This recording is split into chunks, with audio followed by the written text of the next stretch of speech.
Fala pessoal, sejam muito bem-vindos a mais um do meu... O nosso Trader Talks. Começando o ano com o pé direito, aliás, com 2 pés direitos, 3 pés direitos. É uma voadora, Lucão, meu amigo. E hoje a gente tem a honra de receber Marcelo Santucci. E assim, só para fazer uma vírgula, antes dele se apresentar, foi a primeira pessoa que eu vi aqui dentro do banco a falar sobre gráfico, tá? Então assim, tem história, pô, tem um carinho. Foi aquele dia que a gente se encontrou na recepção? Por isso que foi primeiro lá. E aí, Santucci, tudo bem, cara? Tudo Seja bem. muito bem-vindo. Bom, prazer, acho que, pô, a gente... para quem não sabe, o Santucci, ele já vai se apresentar, eu vou deixar ele se apresentar, que é melhor do que eu, mas assim, o Santucci é o cara que, eu acho que é uma das pessoas que eu olhando para a história dele, você enxerga que o cara, assim, ele fez tudo de tudo. Eu até brinquei com ele, a gente estava conversando essa semana. Eu falei, cara, você fez de tudo, né? Isso. Aí ele falou assim, eu fiz isso. Então, pô, aproveitem, porque não é... Aqui não vai ser só um bate-papo de mercado, vai ser uma história de vida e para quem gosta de trading, cara, o prato é cheio, né? Ele é um cara, talvez ele não saiba, mas ele é meio que um mentor nosso aqui no banco. Bacana. E sempre a gente vê nas reuniões, de vez em quando, outro dia, igual eu tava lá na sala, ele apareceu lá na sala, abriu a porta, falou do trade do ouro, do 10 anos e não sei o quê, fechou a porta e foi embora. Eu tava na reunião certa? Não? Tava. E aí, Santucci, pô, obrigado. Fica à vontade aí para se apresentar para a galera. Pô, quem é Marcelo Santucci? Cara, que tem história aqui dentro, hein? Caramba. Que beleza. Bom, obrigado pelo convite. O programa de vocês é sensacional. Assisto bastante e traz muita informação, não só de mercado, mas da essência, né? Que atrás de cada tela, de cada telefone, cada botão onde apertar, tem um ser humano ali, né? E vocês unem muito isso, né? A história de vida da pessoa com informação de mercado, técnica, de como tomar decisão, como lidar com investimentos. No final das contas, a gente sempre fala, a decisão do gestor, do trader, não pode ser no fígado, né? Não pode ser com emoção. Mas tem muito ser humano atrás ali do... O famoso falar é fácil fazer. Exatamente. Se não foi possível. Exatamente. Mas enfim, bom, obrigado pelo convite, pela apresentação, pelas palavras. Pô, um maior prazer estar aqui com vocês. E, bom, se apresentar, me apresentar... Cara, eu tô em janeiro de 24... completou 30 anos que eu comecei meu primeiro estágio. Em janeiro de 94 eu comecei fazendo estágio num escritório que fazia um multifamily office que fazia renda fixa, e aí realmente já tinha vontade de trabalhar no mercado financeiro, e foi ali o início. Depois eu vim para o banco, fiquei vários anos no banco. Quando é que você entrou no banco? Eu entrei em 2 de janeiro de 95. Caramba. 2 de janeiro de 95. Tem gente nessa mesa aqui que quase não era nascido, ou não era? Não era ainda. Eu nasci em 93. Eu tava no forno. Assim. Não, mas foi legal, porque falar no forno, cara, é o que eu acho que muito bacana. Eu peguei a virada da URV para o real. Trabalhando, né? Uhum. E aí, pô, várias coisas interessantes ali. Teve a Copa de 94 que a gente ganhou, mas eu estava trabalhando, então foi a primeira vez, pô, que legal fazer estágio, interessante mercado, mas não dá para ver o jogo, cara, como é que faz? Mas, enfim, e aí eu fiquei no banco muitos anos, na minha primeira passagem, né, de 95 até final de 2000. Aí eu tinha muita vontade de ter uma experiência internacional, né, trabalhando. O banco, naquele momento, ainda não tinha tantos escritórios, essa expansão global que a gente tem hoje. E aí, foi uma decisão difícil, mas eu decidi sair do banco. Acabei ficando 15 anos fora do banco. Desses 15, praticamente 10 anos fora do Brasil, tendo essa experiência internacional que eu desejava. E em 2015 eu voltei, 28 de maio de 2015 eu voltei para o banco. Que dia? 28 de maio de 2015. No dia do meu aniversário. Caramba! No dia do meu aniversário ele voltou pro banco. Caramba. Olha aí, que maravilha. 28 de maio. Foi um presente pra você. Foi um presente, maravilha, né? Ainda bem que tá aqui até hoje, porque senão a gente tava andando a pé aqui. E tô aqui, cara. Acho que o banco, cara, realmente foi a minha escola, né? As pessoas, como operar, como ter resiliência, a formação que eu tive como gestor, como trader, foi aqui no banco, com certeza. E as relações pessoais também. O banco, naquela época, entrei no back-office, ralei pra caramba. cuidei de ar-condicionado, cuidei de contas a pagar, cara, porra, várias coisas. Aquela... A triagem, né? A triagem, né? Para ver pô, saía da faculdade, livro de macroeconomia em inglês, vai lá trabalhar no Banco Pactual. Então, primeiro que eu tinha que explicar o Pactual, que era um banco de investimento carioca, agressivo, bacana, porque o mundo ainda, né, assim, almoço de família e tal, tinha outros bancos grandes, o Banco Pactual ainda era um banco de nicho, né? Um banco de investimento super diferenciado, super agressivo, super agressivo não é a palavra, mas é muito ágil e com um grau de excelência, sempre teve, muito grande. Mas era interessante, que daí tinha uns 3 meses ali que eu fiquei, sendo amassado ali. Amassado. Cedo, saindo tarde, fazia tudo, cara. E foi muito interessante, até como formação, e aí fui back-office da mesa de operações, aí fui ponta de mesa, trader da proprietária, trader da asset, e aí foi quando eu saí do banco, fui para fora. Mas eu sempre tive a turma que tocava o trading ali naquele momento, era a turma que hoje, né, toca o banco, então essas relações pessoais ficaram muito... Isso é uma coisa característica do banco, né? Todo mundo fica muito tempo no banco, entra normalmente muito jovem e acaba tendo uma relação profissional e pessoal, né? Muitas vezes.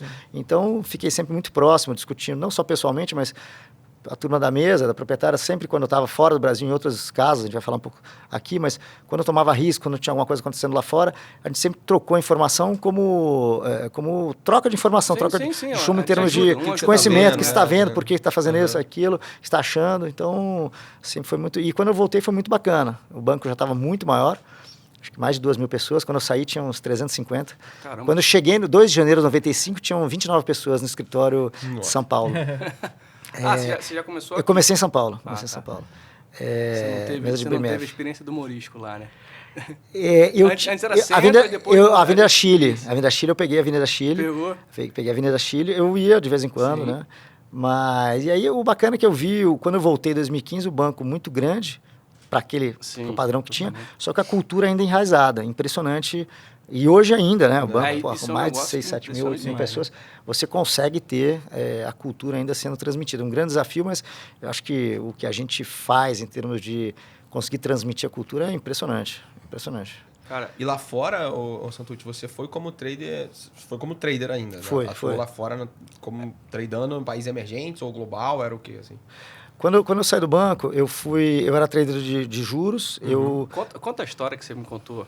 Qual? Do telefone, do ouvido, que isso é um negócio muito... legal.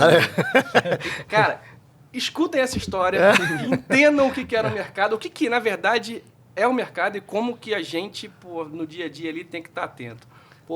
Fala da diferença, por favor, do som para o visual quando você... conta um pouco, vai. Eu vou deixar você contar. Não, isso é uma coisa interessante. Foi uma dificuldade que eu tive e eu tive que me adaptar, como operar o mercado. Aqui a gente... Quando eu entrei no banco, na mesa, a gente operava juros aqui em São Paulo e o mercado era interbancário de swap, taxa de juros. Então, o que era isso? Você operava... O contrato da BMF era muito curtinho e a gente operava diretamente com os bancos. Então, você tinha um telefone que tinha lá o nome dos bancos, né, Bradesco, BCN, Boa Vista, Garantia, Pactual, né, BCN, enfim, Matrix, e assim vai, outros grandes bancos. Fonte, então tem vários, Fonte Sindan, outros bancos. E aí você apertava o botão e trocava o spread diretamente com o banco. Então, era telefone, e depois... À medida que o mercado foi se desenvolvendo, a gente começou a operar BMF, né? Começou a operar BMF, operava-se BMF, mas aí tinha contrato de 6 meses, 1 ano, e foi alongando os contratos. Então, era o pregão, ainda que não tinha nem os PITs, então era um pregão, uma sala ali no pregão, com sei lá quantos mil traders, e a gente ficava, quando operava juros, depois usava juros e câmbio, mas eu tinha um operador no ouvido, e uns 2 ou 3 cantando o mercado nas caixinhas. Então, a mesa de operações era literalmente, cara, uma sinfonia compra, vende. E todo mundo, então, como tinha muito barulho, você acabava ficando seletivo. Sabe, roda do dólar. E a voz dos operadores, você pegava, essa voz é fulano. E você começava assim como hoje a turma mapeia as corretoras com lote, a dinâmica, você mapeava a voz e tom de voz. E, não, você compra, vende. Não. Falava um tom diferente, uma voz diferente. Quem é esse cara? Aí eu, fulano, você tinha alguns operadores que eram... Né, você pegava das corretoras e tinha mais afinidade. Ah, não, esse aqui é o fulaninho da outra corretora. Falei, porra, se o cara não é um cara... Tinha os caras grandes na roda, que meio que se mapeava, esse cara opera pro Bradesco, esse cara opera pro outro e tal. E tinha, às vezes, quando algum banco queria fazer zeragem de posição, pegava outras pontas, pessoas novas e tal. Mas muitas vezes, ou seja, era som, era barulho, saber quem mapear a voz, né, barulho. E muitas vezes, outra história, mas a roda do dólar entrava às vezes na roda do DI, porque tinha oferta firme, e aí tinha uma confusão de sons, etc. Mas, novamente, o skill, né, o que a gente se desenvolvia era olhar fundamento, olhar a tela, operar, mas o som, né? E aí, depois dessa passagem no Brasil, quando eu operei um pouco de juros também no Deutsche, aqui eu tocava a mesa de juros do Deutsche aqui em São Paulo antes de ir para fora, para poder ir para fora. Quando eu fui para o exterior, eu fui para Londres. Essa história é maravilhosa. Foi em outubro de 2003. E lá eu fui operar dívida externa de mercado emergente. Então, naquele momento era Rússia, Turquia, África do Sul e também mercado Brasil e América Latina. E eram títulos em dólar, soberanos em dólar. E quando o Deutsche Bank tem um quarteirão inteiro ali em Londres, na City, e tinha naquele andar 600 traders. E tinha até plaquinha, tipo de rua, tinha plaquinha, mercado emergente. Para direita, Treasury. mercado emergente. Para direita. FX, tal, tinha. IEM, né? O IEM eram os cowboys ali. Né? Beleza. Encontra na esquina do FX com emergente. Quase isso. Aí eu chego lá, vou operar. Cara, um silêncio, 600 traders. Mas que silêncio é esse? Porque a dinâmica da dívida externa, mas mais de tela, tinha a dinâmica, né? Bancos, corretoras, mas o mercado era feito... Depois que você operava, você sabia quem que era a contraparte, mas passava pelo broker. Só que a tela piscava, era até a tela verdinha, ela piscava lote, é um pouco que nem é hoje. Então, o primeiro momento que eu fui operar... Cara, essa adaptação de sair de ouvido, mapear mercado, para começar a ler. Pô, tinha a Garban, tinha a Cantor, tinha a GFI, que piscava. Putz, e o mercado de dívida externa, cada país tem várias emissões, vários vencimentos. Fora os soberanos, tem os soberanos e os corporativos. Então, você tem muito mais tela, linhazinhas e piscando. Não é só a linha do DI e da B e do dólar, né, cara? E aí você olha o externo aqui hoje em dia. Mas lá era muito bom. Pisca aqui, pisca ali e tal. Então, essa um pouco foi a adaptação, de sair de som para visual, para fazer um mapeamento visual. E fora a língua e tal, mas assim, é diferente operar dessa forma. É mais parecido com hoje, né? Você tem as caixinhas, às vezes, quando você manda a ordem, mas hoje é muito mais tela, o que acabou virando. Mas você sente que a essência do mercado de alguma forma mudou ou não? Dessa época que você começou para hoje em dia? Mudou bastante, teve fases. Mudou porque, assim, eu operava mais Brasil, né? Eu operava Brasil. E a gente, ali nos anos 90... os mercados emergentes, eles tinham, de forma geral, como é que os países financiavam? Em emissão em dólar. Então, toda vez que o dólar americano, por algum motivo, se valorizasse, os mercados emergentes tinham mais vulnerabilidade. Então, por isso teve tanta crise de dívida de mercados emergentes ao longo dos anos 80 e 90. E as informações, na velocidade que elas chegavam aqui, eram menores. E até a maneira do dinheiro trocar de posição no mundo era mais engessada do que é hoje. Então, você tinha menos acesso à informação. Na verdade, você tinha uma arbitragem em receber informação e velocidade. Acho que hoje a informação mais democrática e o que é diferente é a velocidade de interpretação e reação. Tanto que tem gente que paga impulso, é mais rápido. Nós dois estamos operando. A gente interpretou a notícia que sai para todo mundo ao mesmo tempo da mesma maneira. Apertamos o botão ao mesmo tempo, o que vai ditar a velocidade. Sim. Primeiro foi a decisão. Pô, você acha que é bom, você acha que é ruim. Beleza, aí já é diferente. Mas se for é bom, aperta o botão, é velocidade. Antes, aqui no Brasil, principalmente, primeiro, era mais difícil entender o que estava acontecendo lá fora.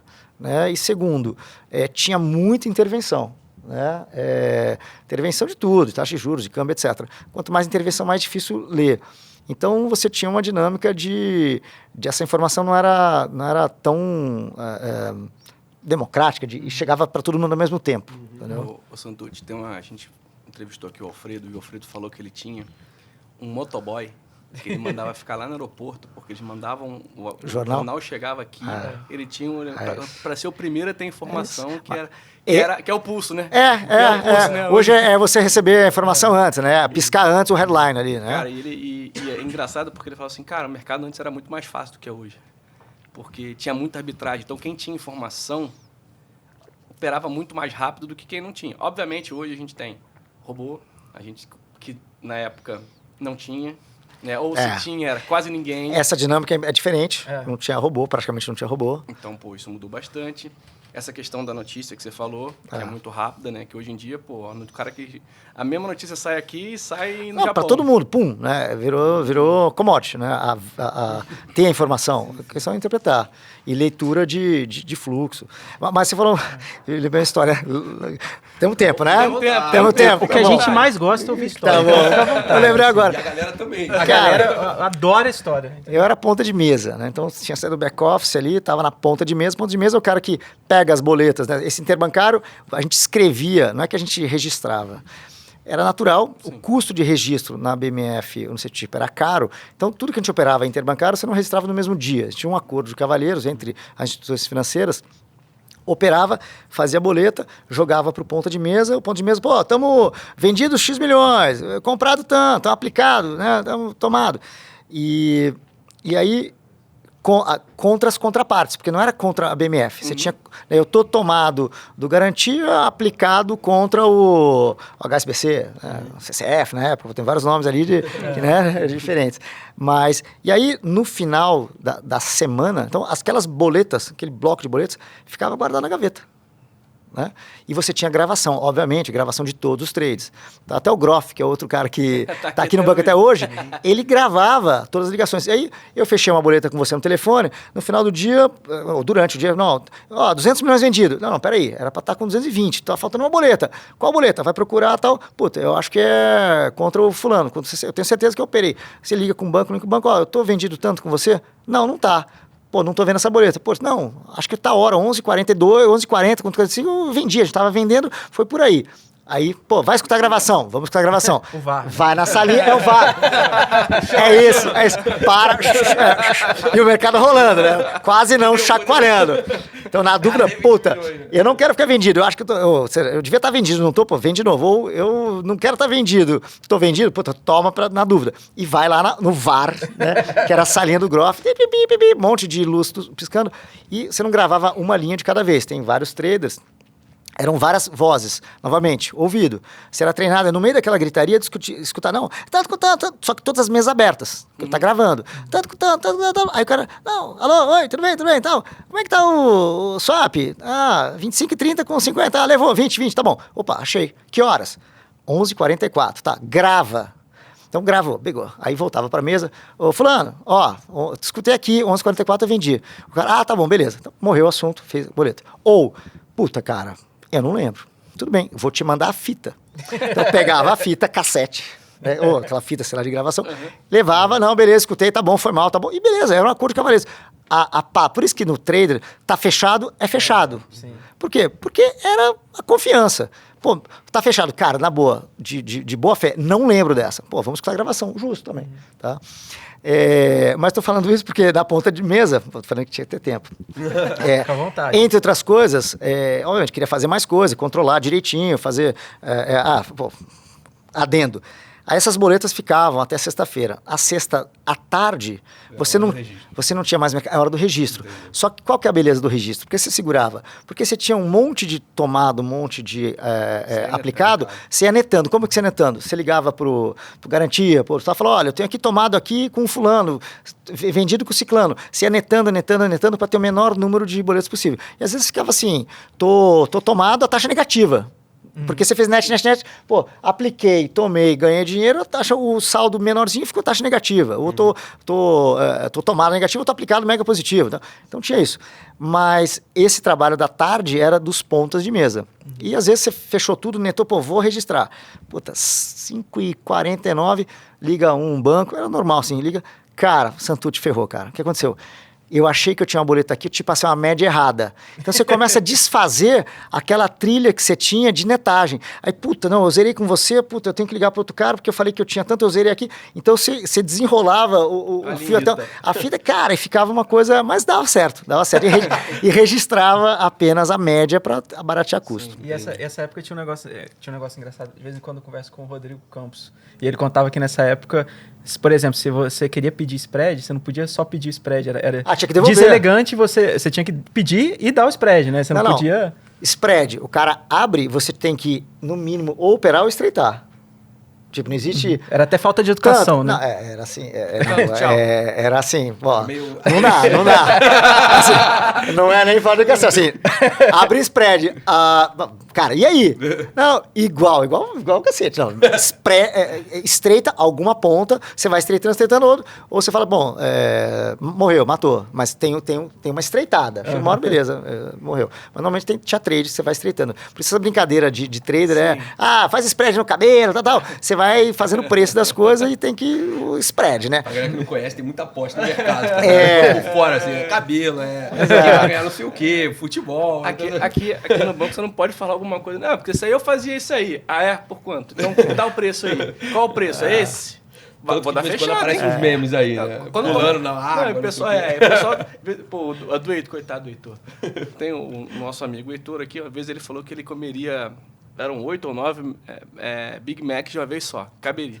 Aí ele tomou fechado, assim, não deu nem tempo dele. Não virou segundo. Não virou segundo. Ele falou, porque é muito fácil. Thiago, eu vou pagar e você vai comer. Se você não comer, aí já você tinha paga fechado, 300, e aí não tinha nem outra ponta, né? Não tinha nem a contraparte do Heitor. E aí ele... Cara, eu tenho essa foto até hoje do Heitor. Ele comeu os oito. Ele honrou. E ele não aprendeu, porque uma vez a gente foi jogar bola lá na Arena Neymar. Até agora. E aí ele falou assim, não... Eu volto correndo pro banco. Falei, fechado. Não, de novo. Madrugada, aí a gente começou de uma boleta. Já era meia-noite, ele tava no meio da marginal, ia ter que voltar. Paga 10 cervejas que você abre a boleta. Assim, não, vamos abrir isso aí, porque, cara, some, não sei o que, acontece alguma coisa. Aí, falei, não, cancela. Mas não pode dar mole, não. Deu mole, deu mole. Mas é engraçado que, instintivamente, às vezes eu brinco com os meus filhos, a gente vai bastante pra praia. Antes disso, a gente sempre para num local para comer a gente vai muito cedo, comer um negócio e para não ficar tão longa a viagem. E aí, tem um radar um pouco antes. Quando eu passo pro radar, eu falo, ou quando a gente entra naquela estrada, ou eu passo pelo radar, tem algum tempo para chegar, eu falo, e aí, spreads? Assim, o relógio, o meu relógio, tem um carro, um Toyota, que é um analógico ali, a tradição da Toyota. Falo, sei lá, 8h25. Que horas que a gente vai chegar? Eu faço 8h28 com 8h32. Aí meu filho, não, a gente vai chegar 8h31, 8h29 e tal. Falei, beleza, só que eles esqueceram que eu tô dirigindo, né? Pô, Deus tá com você. Então é o seguinte, eu vou dirigindo. Chegou perto, não deu, cara, se peguei trânsito, então você começa a acelerar, minha esposa, o que você tá fazendo? Não, deixa logo e tal. Olha o Santos passando no acostamento, né? Seus filhos perguntando, por que tá todo mundo buzinando? Cara, porra. Cara, você abriu spread, você controla, cara. Você tem chance de controlar, porra. Aprendam isso. Se você é o dono do mercado, você que vai ganhar. Você é a mesa e tá olhando as cartas. E aí você distribui. Porra, não vai apostar contra a banca. Exatamente. Por isso que o cassino sempre vence. Mas eu tava falando isso, duas coisas que eu lembrei também agora. Primeiro, a maior vergonha de quando você ia abrir um spread você não conseguir fechar, ou o cara vir lá e falar, então, choice. Cara, choice, tudo bem, pode ser dado. Só que você tem que fechar o choice. Não existe não fechar um choice. Entendeu? Então, o que é o choice? Pô, eu compro e vendo, para mim é insensível comprar e vender, e aí, o que você faz? Toma uma ponta.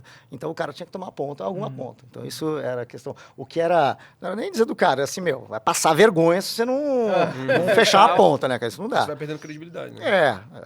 E outra coisa que eu estava falando agora de ponta de mesa é que, obviamente, ponta de mesa quer fazer todo o trabalho bem, quer fazer mais para poder evoluir, dar sugestão de trade. Pô, estou vendo que vocês estão tomando, porque olha isso, olha aquilo, eu estaria aplicando assim, tal, beleza. E um dos trabalhos naquele momento, que remete também à falta um pouco de informação mais profunda, você não tinha um Google, não tinha uma economática, você não tinha nada disso. cara, teve aquela situação que os bancos, alguns bancos, econômicos, Merinos e tal, começaram a ter um pouco de corrida, né? Questão de sensibilidade aos nomes, corrida, e como é que a gente acompanhava, né? Se tinha tendo saque ou não. Cara, literalmente, Santucci, foi dada a missão. Vai na frente lá. Não, o Esteves chegou, um dos trabalhos que ele me deu naquele momento, que eu lembro, que ele tocava a mesa e tal, falei, puta, Gazeta, acompanha aí, porque todos os fundos das instituições, eles eram publicados na Gazeta Mercantil, que era um dia depois. Então, cara, eu lembro de ficar, cara, até, porra, com aquele negócio sei lá, gol na mão, e mão preta, eu fiquei assim uns 3 meses, cara, além de fazer o trabalho, pegava a Gazeta e ficava na mão ali, colocando quanto que todos os fundos de caixa, de DI, etc, tal, dessas instituições, para comparar saldo com saldo, para ver se estava aumentando ou diminuindo, entendeu? Para ver, puta, ó, tá saindo, tal. Então, você tem a ideia, os dados eram, cara, realmente... grosso modo, você estava desenhando o gráfico ali, né? Eu estava, tava planilhando, vendo... O dia tal foi tanto, o fechamento foi tanto. Vendo o fluxo, literalmente, é isso mesmo. Pô, era uma maneira também que ajudava, não, mas enfim. Outro tempo, outras tempos. Pô, uma maneira demais isso também. É que assim, pô, eu sou meio saudosista, né? Então eu brinco lá em casa que eu queria ter nascido, não porque eu nasci, mas eu queria ter vivido os anos 80, né? Porque eu acho que foi uma loucura muito grande. E eu falo assim, pô, queria muito ter vivido eu adorava o celular gigante. Minha mãe tinha um notebook, pô, sempre Toshiba, irmão. Que era uma mala, era um negócio assim, de outro mundo, StarTAC. Telefone no carro. StarTAC. Ó, eu vou trazer a próxima vez. Eu tenho um StarTAC e eu tenho um iPhone 3. Caramba! E eu tive, quando eu fui para Londres, eu tinha o BlackBerry azul. Mas eu não tenho ele, mas eu tive ele, enfim. Mas essa época era diferente, ajudava muito a ter resiliência, porque você tinha que buscar os dados na mão, na marra. Hoje você tem os dados.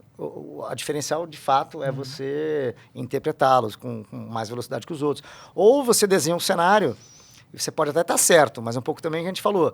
Às vezes o mercado demora para convergir no seu cenário, ou tem alguma coisa que muda e você está errado. Mas aí é uma questão de você saber o quanto que você está disposto, ou quanto tempo você vai levar para o cenário migrar para o cenário que a gente chegou à conclusão que deveria acontecer.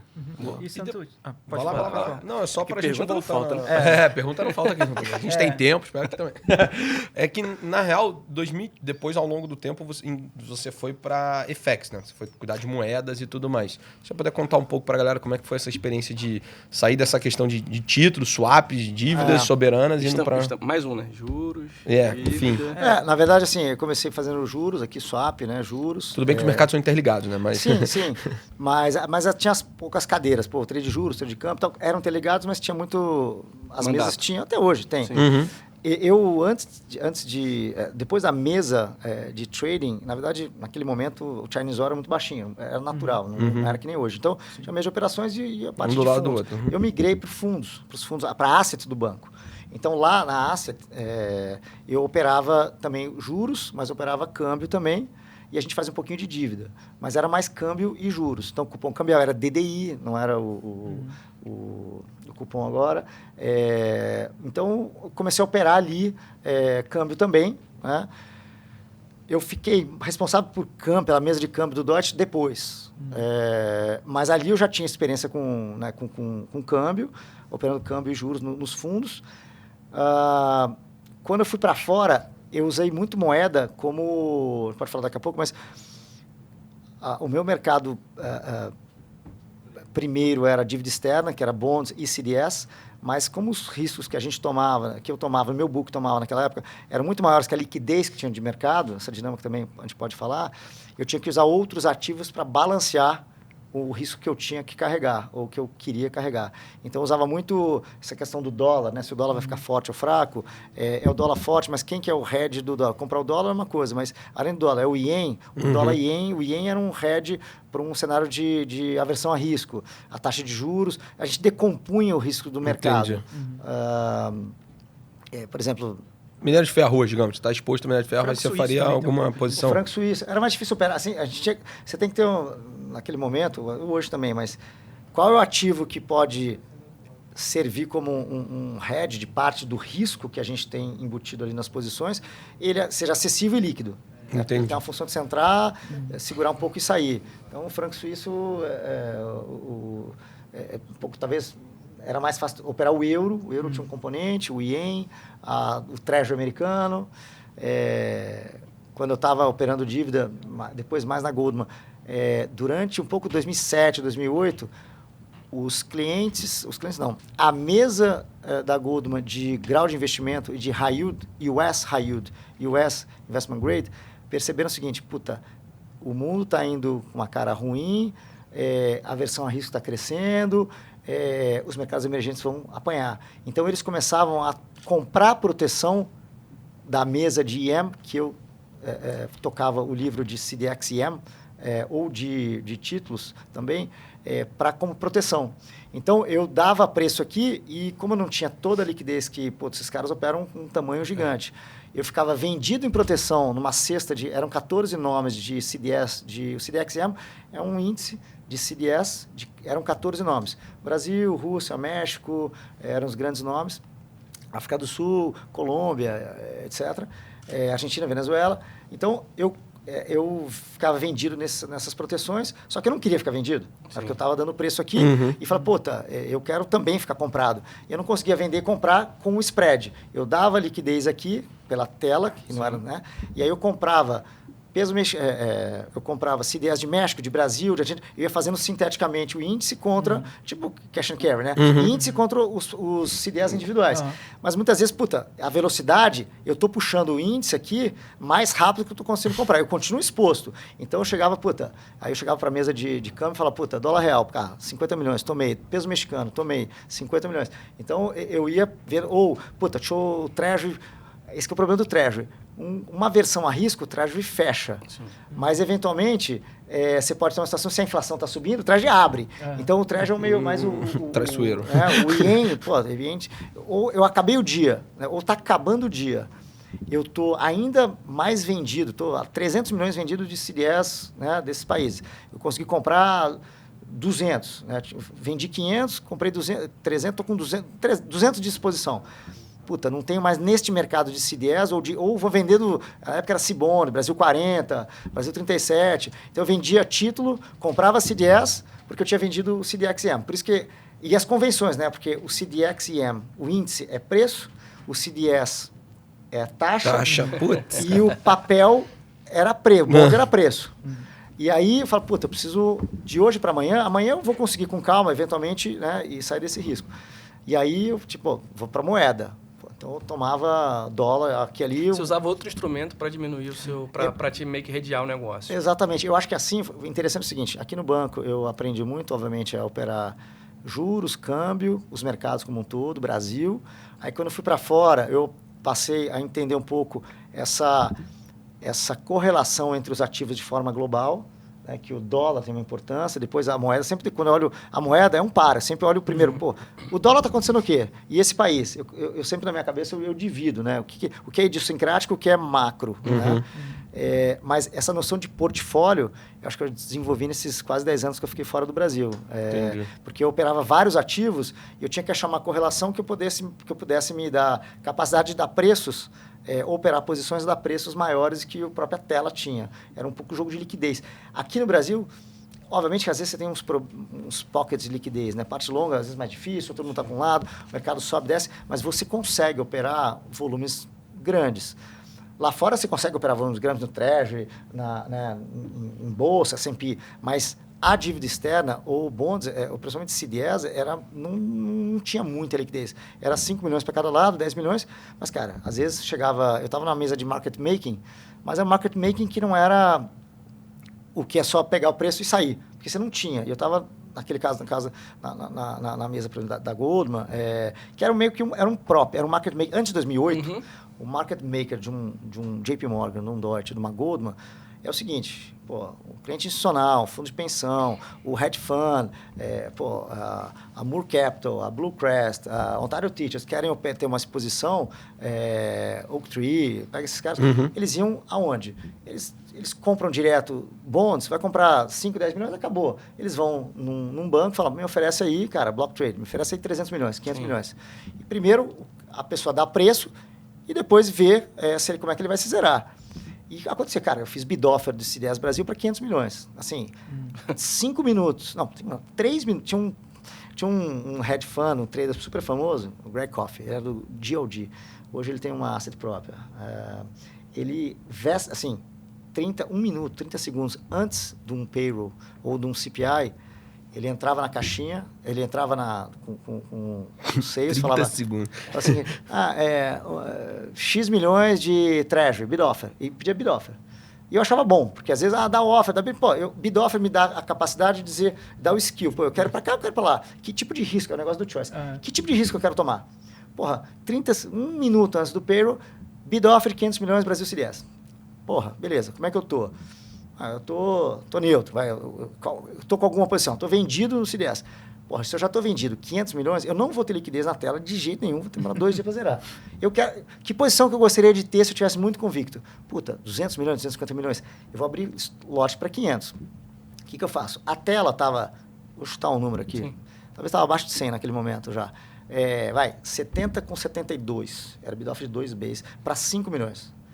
Para 500, eu fazia 75 com 80.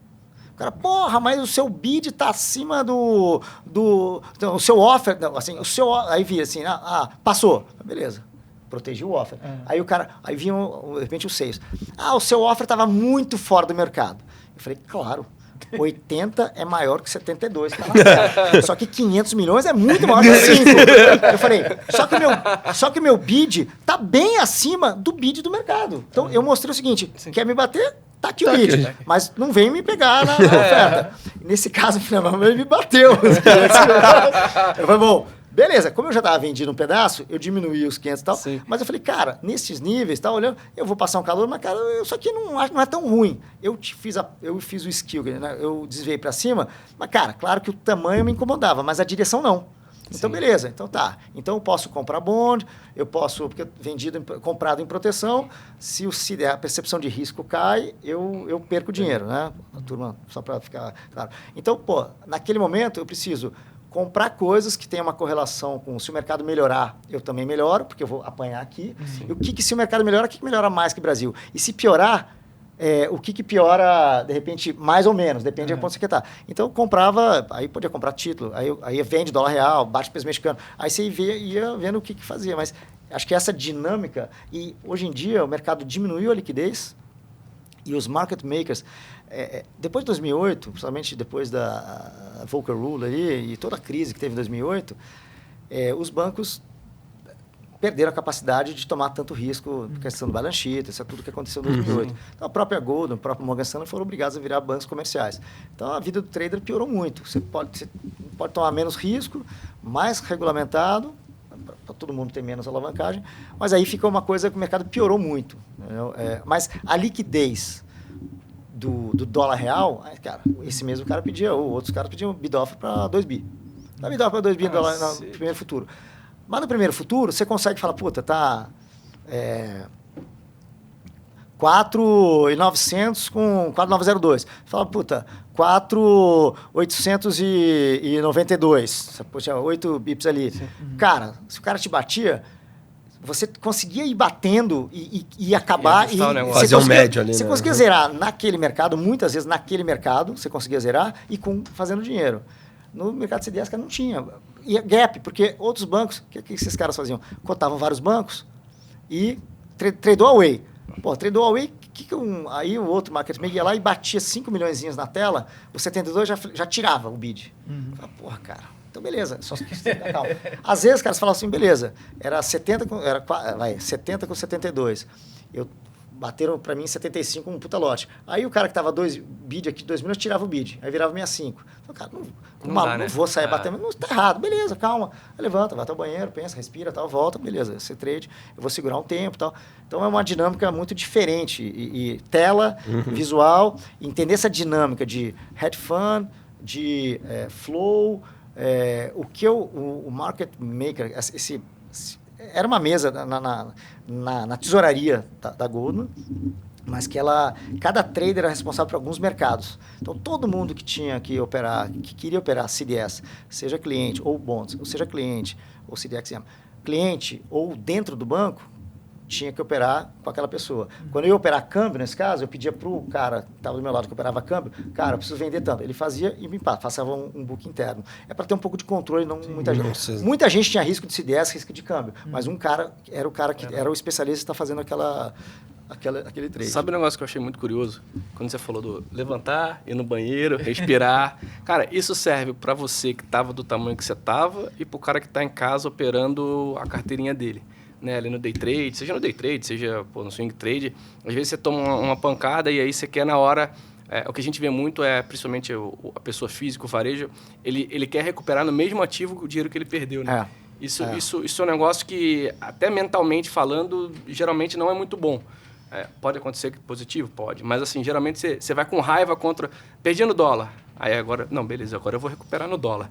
Por que você precisa recuperar no dólar? Porque não pode esperar 3, 4 dias para ir, sei lá, sua carteira de ações, recuperar o que você perdeu e, sei lá, outras coisas, outros instrumentos de investimento. Isso é um negócio muito louco, porque você do tamanho que você estava e o cara que está em casa, assim, a reação é muito louca, porque a reação é a mesma, né?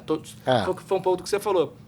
Independente do mercado, independente de robô, independente de tudo, no final das contas, você tem o quê ali do ser humano, que é o sentimento que naturalmente move o mercado, e por mais robô que a gente tenha, a gente enxerga ali sempre o exagero, seja para cima na hora né, da festa, da euforia, e ao mesmo tempo ali no desespero que... Até esses dias a gente estava comentando aqui, e até a gente, né, obviamente, acho que ao longo do tempo a gente aprende, estava comentando do dia que teve uma das crises, e eu já trabalhava com ele, e a gente sentou no dia, assim, meio que, cara, e agora? O que a gente faz? Aí o outro analista que estava com a gente, zera tudo, vamos zerar tudo, que não sei o que. E aí começa aquele desespero, e assim, o mercado não ia abrir às 10. Né? O mercado ele já ia abrir, ele já... Assim, ele pingou e entrou em leilão. E aí a gente ficou o dia inteiro sentado, tipo assim, cara, o que faz, o que não faz? O leilão foi sair meio de pouco, assim, 1 da tarde, assim. Foi meio bizarro, assim. Aí foi uma correria danada, e no final do dia, respirou. Não, fechou ruim, mas fechou bem melhor do que quando abriu. Foi muito louco, porque no final do dia, e aí, obviamente, quando o tempo passa, é muito fácil, é aquele que fala, né? Olhar, exato. Operar olhando para trás é maravilhoso, né?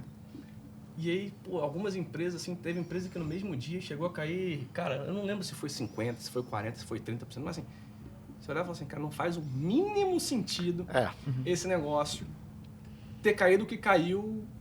Podia dar um negócio? Podia, mas assim, não faz o mínimo sentido. Tanto é que em 3 dias depois o negócio já tinha voltado para o valor que estava antes. Então, essa sensação de mercado, essa sensação de, por mais que o tempo passe, obviamente, muda ali onde você pode obter alguma vantagem no sentido de ser mais rápido, de acertar mais, de ter algum modelo que funcione melhor. Mas acho que é muito engraçado, porque muita gente hoje fala assim, o mercado não dá mais porque tem muito robô.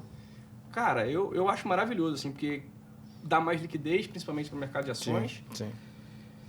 E eu tenho alguns amigos que operam e falam assim, eu adoro pegar robô no contrapé, porque muito robô fica, quando a gente fala de análise técnica, fica muito ali, né, naquela região de suporte e resistência. Então, passou um pouco da região de resistência, aí a gente vê aquele movimento mais forte agora desandou, que a galera que estava vendida na resistência ali, tem aquela margenzinha de segurança, o negócio passa mais, o robô aciona e vai todo mundo. O robô, ele aí acaba... tem aquela esticada, né? Washout, né? O robô, ele amplifica muito, né? Veja 87, nosso amigo Paul Tudor Jones.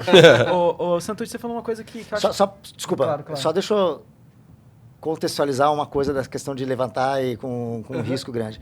Cara, essa levantada só é possível na situação em que, naquele momento, por exemplo, eu tinha garantia do que... Assim, eu estava na ponta que eu preferia estar. Eu estava no tamanho que eu achava o seguinte, é ok eu estar, estou dentro do meu mandato e do meu tamanho. E eu achava que o nível estava exagerado. Poderia ficar um pouco mais exagerado, uma esticada, mas é o seguinte, puxa, se eu estou errado com mais proteção, é melhor que estar errado vendido de proteção. Sim. Então, e logo depois do trade, eu sabia que tinha um efeito daquela... Todo mundo, alguém tradou, tá para baixo, o cara... Eu tinha um efeito dos outros market makers querendo squeezar, ou dos outros players querendo squeezar nesse movimento. Então, eu falei, bom, eu estou na ponta boa, posso até sofrer P&L, mas eu não vou quebrar. Segundo, estou dentro do meu mandato. Terceiro, eu acho que, eu tentei comprar algumas outras coisas, eu já baixei um pouco o meu tamanho, deixa o mercado assimilar esse negócio. Eu consigo aguentar esse risco. Agora, teve muitos momentos, inúmeros momentos, que, por algum motivo, o mercado, que nem você falou, abre guepado, eu estou na ponta aqui, um evento exógeno, estou no tamanho que eu não queria estar, ou estou na ponta que eu queria, mas virou o efeito, e virou agora eu não quero mais. Né? E, cara, eu cansei lá fora. Aqui a gente tem muito lugar para almoçar, tem a cantina bacana aqui, eu gosto pra cacete. Algumas pessoas falam, tem algumas críticas, cara, perto de almoçar 10 anos lá fora, isso aqui para mim é uma delícia, cara, eu adoro comer aqui. Eu pego meu prato e vou pra mesa, fico ali e tal. Mas teve momentos que a gente pedia comida e tal, alguém pegava, cara, inúmeras vezes, estou operando, o mercado tá contra e tal, tava lá, cara, chega uma hora, aquela comida, e lá eu tinha que operar, boletar, controlar, tem menos, muita função. Pegava o prato, você pode 40 minutos, falava, cara, você quer com raiva, pega, bum, porque não dá tempo, vai para o banheiro, não dá tempo. Então, nesse sentido, essas condições, elas me permitiam falar, cara, espera que esse negócio tem que acalmar, entendeu? Agora, teve situações que você falou, às vezes, com ou carteira de cliente, ou mesmo com preço, ou mesmo cliente ou cliente interno. Tinha uma situação engraçada. O mercado fechou, sei lá, o câmbio fechou agora 4,90, beleza, 4,900, futuro. Aí teve um evento overnight que você sabe que vai ser dólar ruim, dólar para cima, né? Aí, logo de manhã, às vezes liga uma ponta contrária, um cliente, você fala, antes de abrir, já zera logo na abertura, porque ele acha que o mercado vai abrir no nível que fechou para depois piorar. Então tem a questão do gap, entendeu? Já foi. Então, essa hora, já ferrou, beleza. Qual que é? Antes disso, antes de respirar, vai abrir, primeiro, aonde a gente acha que vai abrir? Dada essa informação, é 4,950 ou é 5,100? Segundo, se abrir lá, qual o tamanho da perda? Terceiro, o que a gente vai fazer com essa perda? Quarto, dá para fazer alguma coisa diferente? Eu vou com esse tamanho. Primeiro, você já tem que informar alguém, né? Tá com aquele risco, é o head trader, se o seu head trader é o tesoureiro, se é o tesoureiro é o CFO do banco, ou banco gringo é o cara que toma o risco, é o tesoureiro de tudo. Cara, é o seguinte, tá uma posição assim assado, então vamos amanhecer com um PNL negativo de X.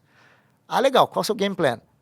Segura, compra tal. Vou comprar Y de algum ativo para, a partir desse nível, se continuar piorando, eu conseguir lidar com a situação. Beleza. Então, você tem que ter um plano de voo dada aquela situação.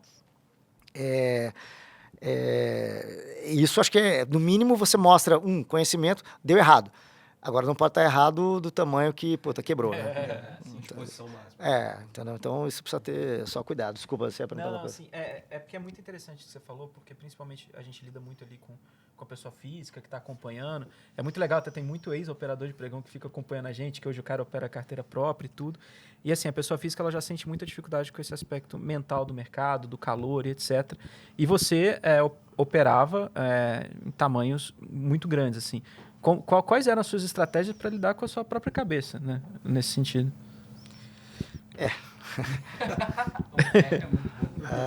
Eu acho que a gente passou um pouquinho por saber o tamanho quais são os ativos que estão dentro do universo investível daquela cadeira. Se eu posso operar isso, se eu tiver que usar outros ativos para ou acelerar o ganho ou me redear, quais os ativos que eu posso usar. Mas isso é o seguinte, qual a correlação dos ativos? A correlação não é fixa, né? Ela depende do tema. Se o mercado está piorando, que nem a gente falou, o mercado está piorando por uma desaceleração econômica, o Treasury fecha. Se o mercado Treasury fecha, mas os juros fecham, né? Fica a taxa menor. Se é uma desaceleração econômica, o juro fechando, a bolsa, em vez de subir, ela cai. Mas se o juro está fechando porque a inflação está boa, a perspectiva, a bolsa sobe. E a moeda? O juro está fechando, teoricamente, porque a inflação está boa, a turma vai tomar mais risco. O dólar cai, dólar americano contra as outras moedas ganham o dólar. Mas, na situação, o juro está fechando por uma aversão a risco geopolítico ou algum outro evento, o juro fecha, o spread de crédito abre e o dólar sobe. Então, é muito saber, quais os ativos e qual que é o tema que está dominando a mudança dos ativos. Outra coisa, assim, aqui no banco, uma coisa que eu gosto do banco sempre foi assim,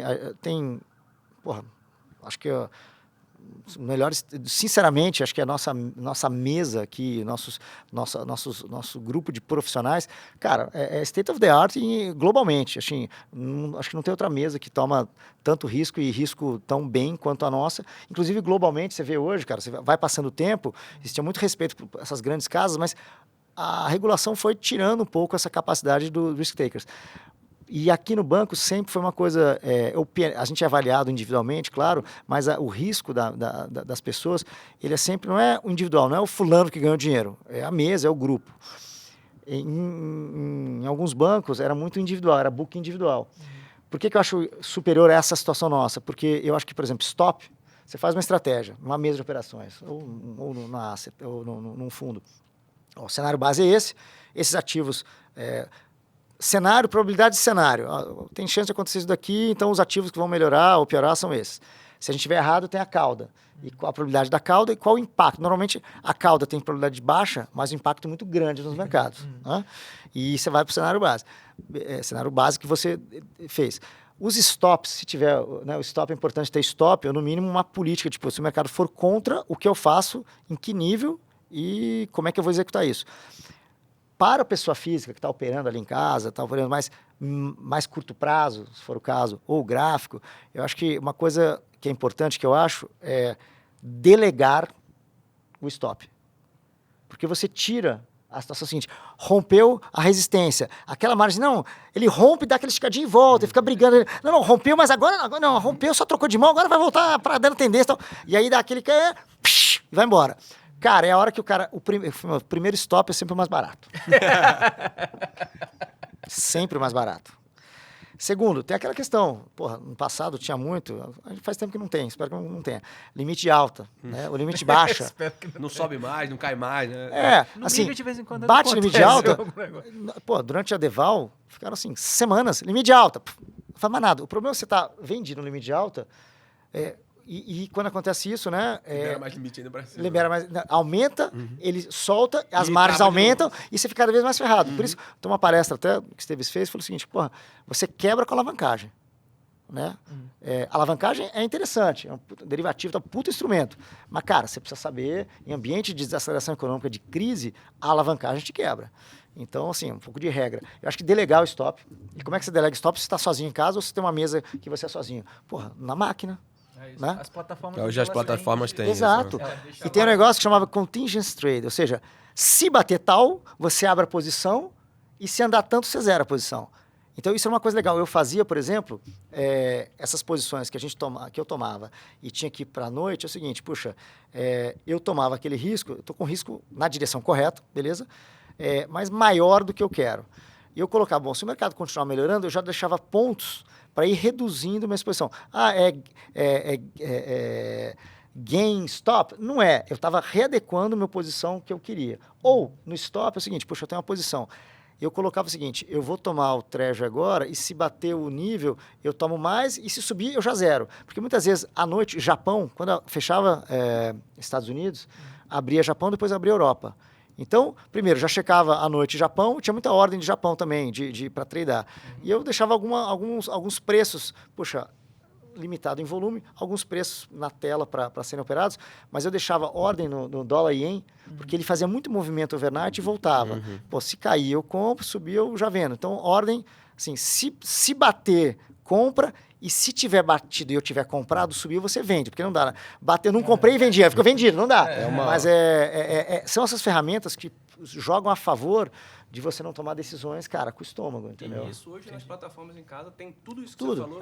A nossa plataforma, né? Exato. Então, assim, hoje, eu até brinco... É jogar a seu favor, cara. Exatamente. Até brinco com eles que teve uma vez, quando eu estava em casa tradando, essa história é muito boa, né? Na época a plataforma não estava tão avançada assim. Ela já estava um pouco avançada e eu botei uma linha no gráfico, eu falei assim, botei na plataforma, se passar, você compra. Beleza. Fui fazer xixi, tô lá, só que, casa, era um pouquinho longe do banheiro e tal. Quando eu volto... Casa grande, mansão, longe. Quem me dera. Mas quando como é que era?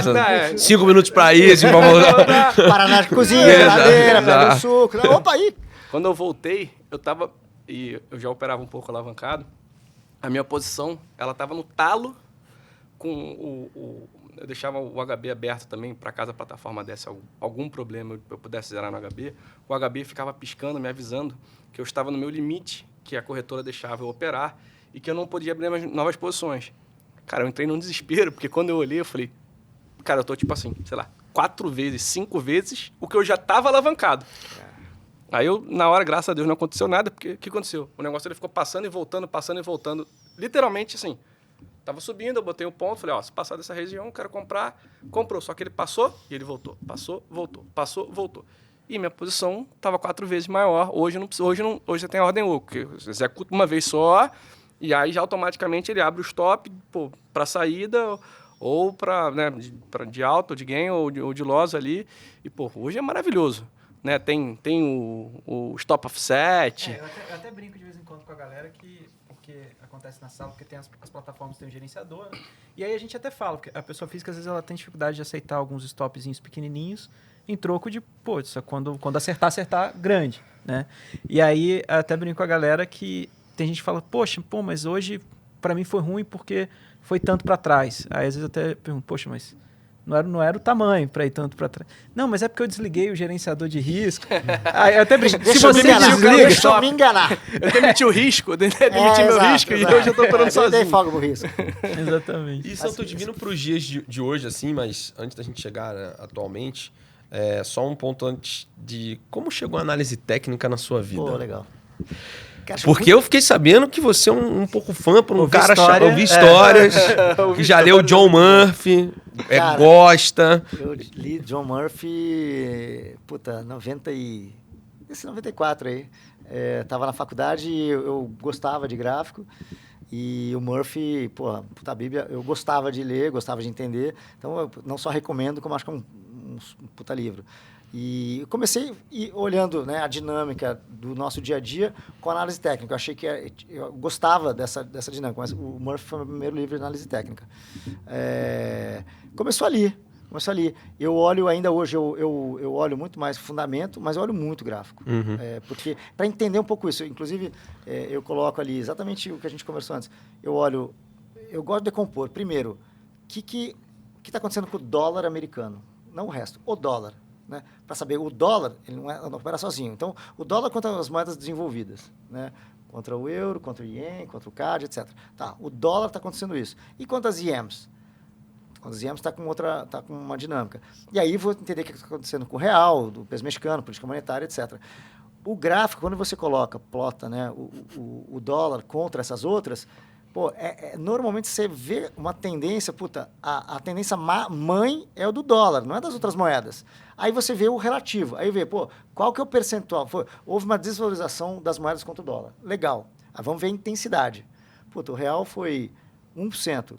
O peso mexicano foi 0,0. O real foi 2. O peso mexicano foi 0,30. A lira tudo que não dá mais, mas a lira, o COP. Fala, todo mundo foi muito menos. O Brasil performou pior. Deve ter alguma coisa idiosincrática de Brasil. O fiscal e tal. E vice-versa, né? O Brasil melhorou muito mais que os outros. Então, é uma performance absoluta e relativa. Mas o gráfico ajuda a olhar isso. E, às vezes, também muito mudança de tendência. Às vezes o mercado melhorou, caiu e voltou. Eu gosto de olhar as médias. Né? Talvez a pessoa que gosta de ficar mais no curto prazo, olha as médias mais curtas. Uhum.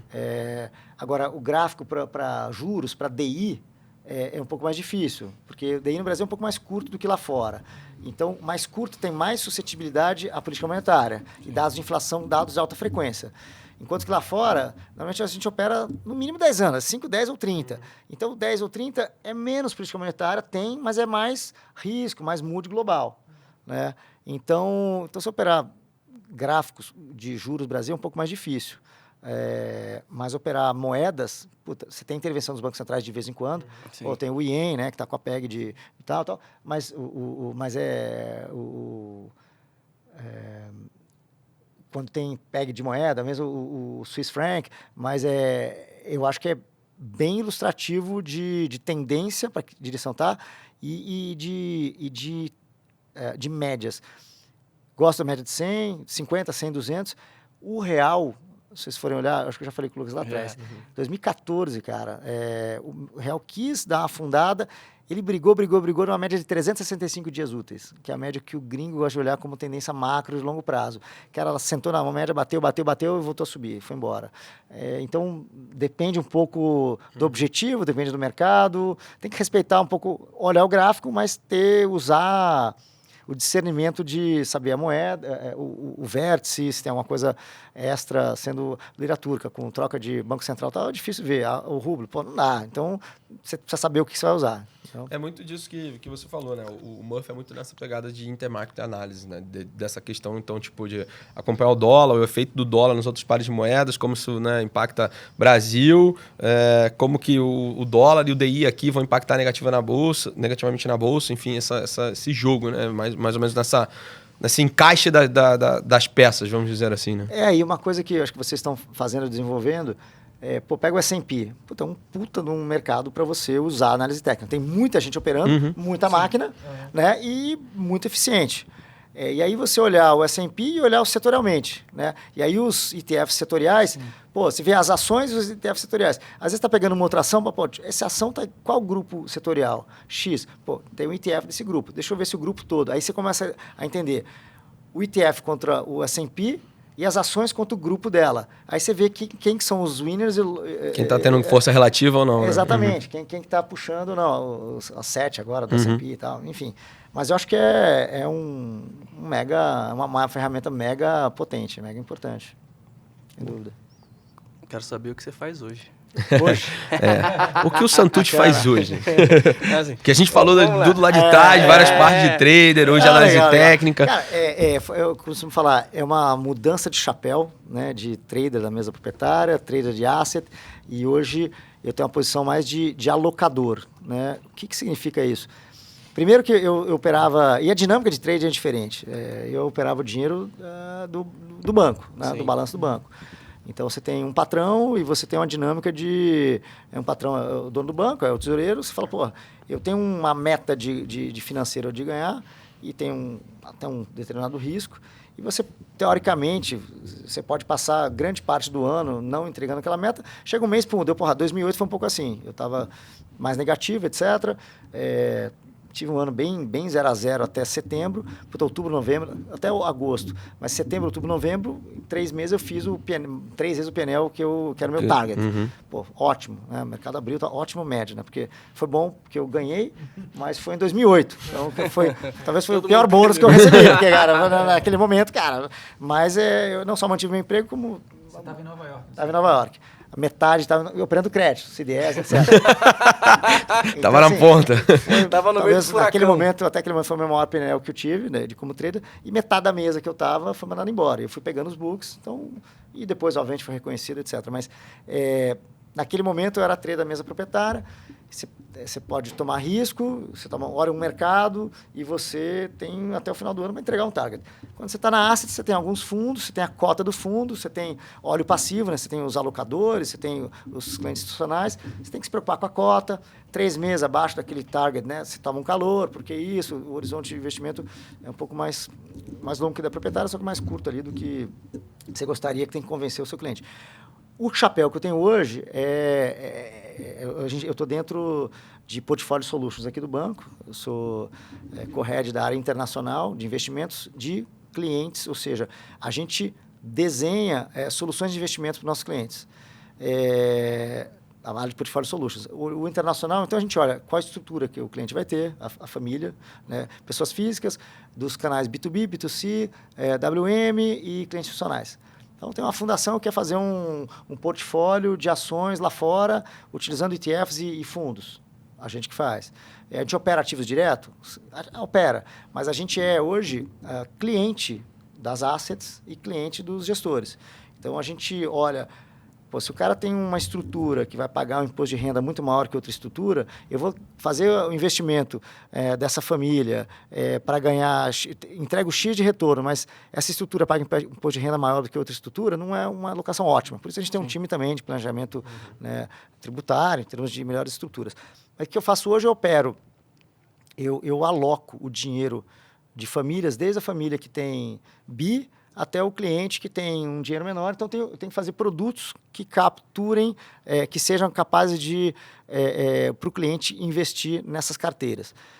Por exemplo, tem uma família, a gente precisa dividir um pouco o tamanho do atendimento para essa turma. Então, primeira coisa, entender o ambiente macro, né? Saber as tendências e ter uma visão do que vai acontecer com os mercados, um cenário base.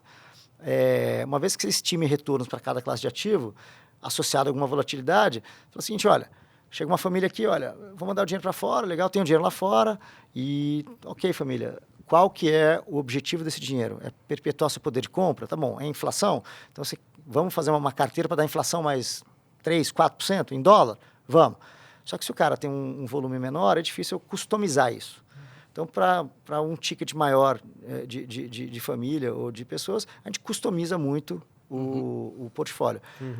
Por um dinheiro menor que chega, eu padronizo mais. Mas padronizo como? Tem parcialmente 5 perfis de risco. Só renda fixa, só renda variável e 3 perfis intermediários em que eu faço a alocação da classe de ativos. Só que para cada classe de ativo, renda fixa, renda variável, você opera título soberano, spread de crédito, de grau de investimento, de high yield, mercado emergente.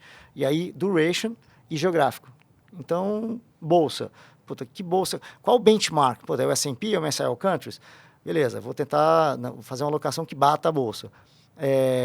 Eu quero ter mais velho, mais growth, eu quero ter geograficamente mais Estados Unidos, mais Japão, mais Europa, eu posso operar moedas, eu posso operar, teoricamente... É muita coisa, Santucci. Não, Eu tô aqui, eu comecei a contar, eu falei, cara, assim... assim, é uma solução de investimento. É isso que eu ia falar agora. A gente tem um portfólio que a gente opera inflação mais 2. Que é o benchmark, é o objetivo dessa família. E o cara fala, olha, como é que eu atinjo isso? E a gente discute o mandato. Então, o dinheiro do cliente, nós dividimos, do nosso time e meu, né, a visão macro, como é que a gente vai atingir aquilo? Pô, hoje, a NTNB americana, TIPS, está dando inflação mais 2%, 3%. Está mais fácil bater isso hoje, mas... saiu de 0 para mais 3, 4. Então, foi marcação mercado negativa. Então, a gente teve que fazer uma gestão ativa. A gente faz uma gestão ativa dos recursos, só que em várias classes de ativos, em várias jurisdições, e eu posso operar o ativo direto, bonds ou ações, posso operar ETFs e posso operar gestores, mutual funds e posso comprar hedge funds e alternativos, investimentos alternativos. Pode fazer quase tudo. A gente faz uma gestão, na verdade, do dinheiro do cliente. Às vezes ele delega uma boa parte da poupança dele, outra ele delega uma coisa mais nichada. Entendi. Poxa, eu quero que vocês explorem aqui a parte de renda variável. Tá bom. Vamos fazer ações, ETFs. A gente sugere, eu quero ter um pouco de ações. Então, a gente tem um time que faz a alocação de ações. Muitas vezes, até para ganhar alavancagem, e também um pouco de... A gente compra muitos... tem uma turma que faz gestão de... pensa bem, tem uma alocação estratégica. Sim. Então, o perfil que é 40% bolsa, 60% renda fixa, é um perfil que a gente chama de balanceado. Hoje, a gente espera um retorno da renda fixa na casa de 5,5%, 6%, próximos 2, 3 anos. E aí a gente decompõe. A Treasury vai cair, o spread de crédito está assim, aí você tem um bom ganho de capital. E bolsa, este ano a gente espera o S&P retornar entre 6% e 10%. Repara, é um rendimento de 2024 esperado meio parecido com renda fixa. Pela volatilidade, está fazendo mais sentido ter renda fixa que renda variável, ajustado ao risco. Hoje a gente está sobrealocado, tem mais dinheiro na renda fixa do que o alvo, que o estratégico, e menos dinheiro em bolsa do que o estratégico. Então, tem o estratégico, o tático, desviei do tático para cada perfil de risco, e tem o instrumento selection. Como é que eu implemento isso? Eu posso implementar via gestores de mutual funds, de fazer um blend com ETFs, não tem visão nenhuma. Eu vou comprar o ETF de S&P. Poxa, mas dentro do ETF de S&P, tem alguns gestores que batem S&P com consistência. Na verdade, não tem. Mas digo, não tem com consistência. Tem Como diria o Arthur, o S&P é uma máquina. Cara, o S&P é uma máquina porque ele é um índice, tem muitas ações e o rebalanceamento dele é de uma economia muito dinâmica, né? E ele rebalanceia, né, os temas de AI, né, inteligência artificial, está lá no S&P, detalhe, não é com empresinha, é com empresa que tem mega caixa. Sim. Então é o seguinte, o que a gente fez ano passado, e faz até hoje? A gente está vendo um ambiente de abertura de juros. eu quero ter menos duration na carteira, quero ter ativos de qualidade na carteira, ou seja, que tenha menos sensibilidade à taxa de juros. Sim. Renda fixa, a gente diminuiu a duração média de 6, 5 anos para 3, no ano passado. E na Bolsa, como é que eu reflito esse tema? Puta, eu pego empresas que não precisam ir ao mercado. Porque lá atrás, durante 10 anos, o juro era 0, ou uma empresa de grau de investimento, ela paga 3, levou, comprou. Uma high yield pagava 6, 5, beleza. Agora, o governo americano chega na sala e fala, eu pago 5,25. Caraca, aí vem a empresa boa e fala, tá bom, vou pagar 100 vezes, eu pago 6. Pô, o Morgan Stanley e o Bank of America emitiram em outubro, se não me engano, títulos de 5 anos a 6,40 em dólar. Pô, cara, com a inflação já caindo, então, 5 anos pagando isso, qual a inflação média dos próximos 5 anos dos Estados Unidos? Porra, entre 2 e 2,5. Vai, 2,5 se errar? Então, você tem um juro real potencial bem interessante. Desvia um pouco, mas a gente faz alocação de recursos, tanto local quanto offshore. Local é o time local do Maser, offshore a gente faz, e a gente tem vários booking centers. Tem clientes brasileiros que mandam dinheiro para fora. Aí pode ter dinheiro nos Estados Unidos, ou Portugal, ou Luxemburgo. A gente comprou um banco em Luxemburgo, tem operação em Miami, em Cayman. Então, tem vários booking centers que a gente chama. E a gente tem tido muitos clientes também latinos, com essa questão um pouco de preocupação, eventualmente com alguns governos da América Latina. Houve um dinheiro que foi para fora desses países. Então, o movimento de alguns brasileiros contra Portugal, tem alguns chilenos e peruanos, colombianos que foram para a Espanha. Então, a gente capturou bem essa turma. E também a gente tem visto muitos americanos que estão indo buscar residência na Europa, talvez saindo dos Estados Unidos, que também a gente tem crescido também a gestão de dinheiro dessa turma. É uma gestão global. Sim. A expertise nossa é global, mas a gente não dá para operar tudo. Né? É uma brincadeira. Mas o que é Estados Unidos, Europa como bloco, Japão, um pouco de China e mercado emergente, mais Brasil ali, né? Brasil, Chile, Colômbia. Mas o cliente brasileiro que manda dinheiro para fora, a gente normalmente fala, bom, se você já tem risco Brasil, vamos fazer uma carteira internacional sem Brasil? Agora, tem o spread de Brasil, alguns títulos com ótimos nomes estão pagando uma taxa interessante. Então, mas era um vício, né? Manda dinheiro para fora e compra títulos brasileiros. Pô, agora dá para comprar títulos não brasileiros com yields pagando na parte curta melhor. Então, a gente faz meio que... Tem outro cliente que quero dólar mais 10. Beleza, senta aqui. Dólar mais 10, a gente tem que tomar esse tipo de risco. Você está preparado? É isso que você quer? Então, tem uma...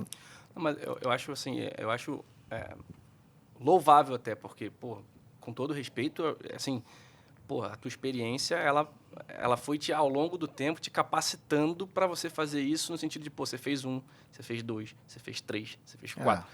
Mas, cara, isso assim, a gente olhando daqui, é difícil pra cacete. Desculpa o palavrão aí pra galera de casa. Porque até uma coisa, o Lucas, recentemente, dividiu mais a equipe, assim. Então, o Otinho olha mais a parte de ações, eu olho mais a parte de FOICC, e o Claro fica na parte estratégica, também olhando para algumas coisas lá de fora. E já é bastante coisa para olhar. Tipo assim, você faz tudo e mais um pouco. Dentro da sua rotina, como que você divide isso? Vamos lá. Como é que é o dia do Santucci? Chegou, vai de manhã. Vamos lá. Chega às 6h30. Não, 4h30 da manhã, tá acordado, né? Uma coisa muito bacana aqui do banco, e é uma coisa muito específica, acho que nossa, cara, a gente sempre é time, né? Todo mundo é muito importante. Sim. Mas a gente fala, quase ninguém é insubstituível. Né? Ou ninguém é substituível, mas assim... É um trabalho de equipe. Então, tem o João Scandiuzzi, que é estrategista-chefe, tem um mega time, o Álvaro, o Arthur e todo o time. Tem um time que olha os gestores. O Eduardo Horta olha os gestores, né, de hedge funds. Quem são os gestores? Que nem a gente olha aqui a turma do multimercado, turma de ações. Tem um time que olha, eu quero comprar o IBOV, quero comprar o gestor. Eu quero ter mais velho. Eu vou aqui, lá tem muitos ETFs. Então, vou no ETF, que é mais barato, mais líquido, eu vou no gestor. Tem que ter uma razão para ter uma aplicação. Tem um time de PM super competente, que tem experiência.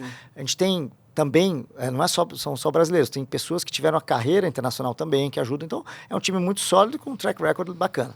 Dito isso, cara, eu acho que é um pouco mais... Deveria ser um pouco mais simples. Parece, olha tudo, tal. Cara, a verdade é o seguinte, eu falo até para o time todo. Cara, no final, eu gosto de conta de padeiro. Né? Cara, não, vou comprar isso, comprar aquilo, beleza. Quanto que você tinha, quanto que você tem? Quanto que entrou, é dinheiro no bolso. Não, porque fiz isso, beleza, vamos lá. Acho que o grande ponto vamos identificar qual é o maior fator O que está movendo todos os mercados? No ano passado, taxa de juros americana. Por quê? A gente entrou em 2023 é o seguinte, qual que é o grande medo do mercado? Qual a incerteza do mercado? Teve guerra, teve isso aqui, mas qual a incerteza do mercado? Primeiro, a inflação estava alta, crescimento alto. Temos que combater a inflação. Tá bom. Como é que combate a inflação? Subindo juros. Qual que é o diagnóstico? Tem um movimento coordenado de elevação de juros no mundo todo. Legal. Quem vai puxar essa subida de juros? Estados Unidos. Quem vai chegar mais longe do mundo desenvolvido? Estados Unidos. Quem cresce mais? Estados Unidos. Tá bom. Então, eu quero estar nos Estados Unidos, porque ele cresce mais e ele vai puxar mais os juros. Mas a dúvida do ano todo foi até onde ele precisa chegar e com que velocidade. Enquanto essa dúvida permaneceu, os ativos de risco ficaram tentando achar a direção. Nessa situação de incerteza que é grande, principalmente início de ciclo, o que você faz? Cara, recua o risco e espera. Só que é difícil esperar quando o cliente... E aí, eu quero dar dólar mais 10. Cara, calma. Esse negócio é longo e não dá para saber ainda onde vai parar. O que a gente fez? Encurta. Como é que é puxar, né, o time de campo? Porra, ficamos tomando porrada, ficamos mais na defensiva. Em duração dos portfólios, em exposição à duration. Duration, porque por causa de juros foi o nome do jogo. Obviamente que, você fala, mas bolsa subiu, Santucci. E bolsa tem uma duração média maior, né, mais longa. Sim. Por que então? Aí você teve um tema específico, que foi AI, só que 7 ações subiram. O Equal Weighted, né? O Equal Weighted é meio aspas. O índice subiu, mas vamos identificar, 7 subiram, mais que 40%, e o resto caiu, ou não subiu tanto. Então, 4%, acho, por aí. Isso, então assim, o fator duration valeu, foi válido, né? Foi ele que ditou, com algumas ressalvas. Este ano, qual que é a dúvida do mercado? Cara, houve um shift gigante. Assim, o Banco Central americano, né, principalmente na última reunião, falou, olha, a gente discutiu corte de juros. Ele não tinha falado isso. Estava discutindo onde quer parar. Ou quanto tempo vai ficar parado. Higher for longer. Primeiro é onde eu tenho que parar, depois higher for longer. A última reunião foi o seguinte, quando é que vai o corte? Então, quando você muda de aonde eu vou parar e quanto tempo eu vou ficar para eu vou cortar, o ambiente de risco já diminui. E é uma ação coordenada de corte de juros. Então, e aonde você quer estar de juros? Puta, agora tá... Tinha um momento que estava assim, 10 anos americano, 4,50. 10 anos alemão, 2,50. 10 anos japonês, 0,50. Diferencial de juros. Estados Unidos está melhor. Sim. Crescimento, dinamismo. Japão, puta, tá difícil. Faz tempo que não é um inovador mais, anos 80, não é? Europa, cara, a Europa está mais crescendo menos, envelhecendo mais e não tem tanta inovação com juro menor. Tá bom. Estados Unidos tem AI, tem mais dinamismo, um banco central e juro mais alto. Porra, parece meio claro. Geograficamente você quer estar onde? E China está brigando, acabou aquele risco soft landing, tentou subir no tal e está ali lidando com alguns problemas. Parece claro. Geograficamente, quer estar nos Estados Unidos. Aonde você quer estar na curva? Puta, agora que o Banco Central parou de subir juros, ou em vias de estar parando, a gente vai alongando a duração média. Sim. Porque a taxa subiu, legal. Está precificando muito corte, a gente esperou. Está precificando 0 corte, agora aplica. Agora está precificando corte, puta, demais, diminui. Então, é uma leitura um pouco mais de identificar o fator de risco global. Apesar de a gente olhar muita coisa, a gente gosta de olhar coisa que é líquida e você consegue ter uma leitura mais clara. Então, a gente não opera tudo, a gente opera muitas coisas que são muito correlacionadas com o tema central. Eu acho que o que você está assim, dizendo para a gente, e se me corrija se eu estiver errado, é que assim, o mercado, ele de uma forma geral, e a gente, quanto mais a gente vive, mais a gente vê que ele é extremamente correlacionado ou descorrelacionado, dependendo de qual ativo que você está operando. E aí, o tempo e a experiência, ele faz com que você você naturalmente entenda. De certa forma, isso não quer dizer que você não precisa estar atento às coisas, mas assim, você começa a entender todos os movimentos de mercado de uma certa forma, tipo, se alguma coisa, a mesma coisa que você falou do som, se alguma coisa perde a sintonia, aquilo te chama atenção. E aí você começa a se defender ou a tomar mais posição. Sim. Então, acho que a experiência que você teve, e que, obviamente, não só você, mas o time tem, seja com os Candiuse, seja com você, seja com qualquer outra pessoa, isso faz com que a entrega do trabalho, o resultado, desculpa, o resultado final do trabalho, ele seja muito positivo e que não necessite você, daquela forma de ficar, né, acordar às 5 da manhã e dormir 3 horas da manhã, vendo o mercado o dia inteiro, preocupado com as coisas. Óbvio, você tem toda uma estrutura, tem todo um arcabouço por trás, mas assim, no final das contas, é um pouco disso, né? Uma das coisas que a gente escuta muito aqui é que o simples funciona, né? Cara, e ele o simples funciona. O difícil é identificar o que é simples.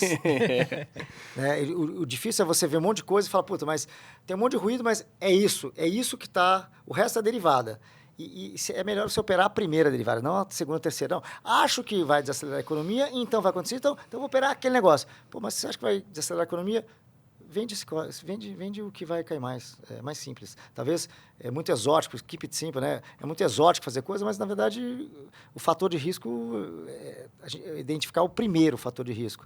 E, assim, sobre rotina, eu acho que o que a gente faz muito é, primeiro, olhar... Como a gente é considerado buy side, ou seja, eu recebo a informação do sell side, né, dos bancos lá fora, aqui dentro, a gente tem aqui dentro de casa, né, do banco, muita fonte de informação, né, seja o time do Mansueto, time da mesa, time da Asset, né, estrategistas, time de produtos. Então, a gente conversa muito para entender, o que você está achando, qual a visão, para onde vai, a projeção que a gente tem, o que lá fora, não é modinha, mas normalmente a gente vê os analistas lá fora, quando o mercado piora, revisar para baixo, né, alvo de bolsa e achar que vai piorar. Quando melhora, acha motivos. Cara, é muito reativo. Não é ser só contrarian, né? Não é isso. Sim. Às vezes tem que ser follower porque é uma tendência, de fato. O que a gente faz muito é o seguinte, olha, tenta olhar muita informação, digerir e ter a nossa expectativa. Exemplo, início de 2023, tá? Início do ano passado, nesse momento, o Banco Central estava começando a subir juros. O mercado lá fora estava... Né, o que estava na tela? Os bancos falavam, não, tem que subir e tal. O mercado estava na tela o seguinte, que o Banco Central ia... Ou ao longo do primeiro semestre, o Banco Central ia subir juros e logo ia cortar juros no mesmo ano. A gente falava, poxa, mas a gente não conhece um ciclo que o cara está no meio um terço, não dava, a gente não sabia o final, mas é claramente primeiro terço da subida e o mercado está prescando corte. É muito cedo. E a gente era contra isso. Ele falava, olha... Calma, o mercado está muito negativamente inclinado a curva de juros. Está precificando muito corte, não faz sentido ter corte em 23, quiçá 24. Se mostrou 24 sim. E ao longo do ano, essa expectativa de corte foi diminuindo, tanto que no final do ano, no início do ano, você tinha uma inclinação de mais de 100 bases entre os 2 anos e 5 anos. Quando chegou em outubro de 23, você tinha o overnight a 5,25, o 2 e os 5 anos a 5, 4,90 e poucos, o 30 anos a 5,20. Toda a curva estava flat. A turma tirou todos os cortes de 23, já estava acabando o ano, e praticamente tirou 24. Falou, não, cara, 24 tem que ter corte. Sim. Então, a gente aumentou a duração, a gente foi alongando aplicado no spread de crédito de empresas de qualidade, sem ir muito para high yield. E aí, quando o Powell mudou a chave, o mercado precificou corte. A gente precificava 75% de corte esse ano e 75% ano que vem, nosso cenário base. Então, repara, o mercado opera muito em pêndulo, ele exagera os vieses. A gente acha que às vezes é o meio do caminho o negócio. E exagera para um lado, é quando, isso aqui foi demais. Vou ficar mais para cá. Vai para o outro, e vai para lá. Tanto que a gente aumentou a duração dos portfólios lá no outubro, ao longo de entre setembro e novembro, mega fechada de juros, 100 bases, chegou 30 anos a 3,90, a gente falou, vamos decompor esse negócio. Inflação nos próximos 3 anos, média, deve ser 3,80 esse ano, 2,80, 2025, 2,20, vai. Que seja 2,5 a inflação nos próximos 3 anos, vou dar uma gordurinha. A inflação 2,5, o que é o juro real? Né? Historicamente é 0,60 lá fora. Que seja 1% de juro real. Tem dado mais dinheiro, tem mais juro real maior. 100 bases, 3,5. Se é 3,5, vamos ser mais otimistas, 2 de inflação com 1 juro real. 3, o Fed Funds tende a ser 3. O 30 anos só tem 90 bases de term premium, passa uma inclinação pequena. Então, a 3,90 que a gente fez, a parte longa a gente diminuiu a duração de novo. Agora está 4,20. Então, é um pouco esse exercício de olhar o quanto que a gente imagina, para onde tem que ir e o que o mercado está mostrando. Existe um pouco de paciência e, às vezes, até cliente, o dono da carteira, e agora? Não tá fazendo nada. Não, tá fazendo coisa pra caramba. A gente para de olhar as coisas, né, cara? Mas esse trabalho que a gente faz de olhar a tela, olhar preço, o que está precificado e informar o dono do dinheiro. Então, estamos fazendo isso. E ter o plano de voo. Olha, a gente está abrindo o ano com mais renda fixa do que renda variável em relação ao que a gente gostaria de ter. O que eu antevejo ao longo do ano, o Fed vai cortando, a curva está negativamente inclinada, ele vai cortar o curto e o longo vai começar a ganhar term premium. E ao longo de 24, à medida que a gente vai ter esse ganho de capital do renda fixa, e diminuindo a renda fixa, o dinheiro investido lá, e aumentando a renda variável. Então, provavelmente em 2025, você tem um retorno, sei lá, vou chutar aqui de 10 com 15 de bolsa e 3 com 4 de renda fixa. Esse ano você tem 5 com 6 de renda fixa, com 6 com 8, 10 de renda variável. Então, você tem uma mudança um pouquinho. Esse é um pouco o cenário base nosso. E aí você começa a tomar as decisões, o que é melhor, o que não é melhor. Então, assim, e quando o preço de tela não converge com o cenário base que vocês têm?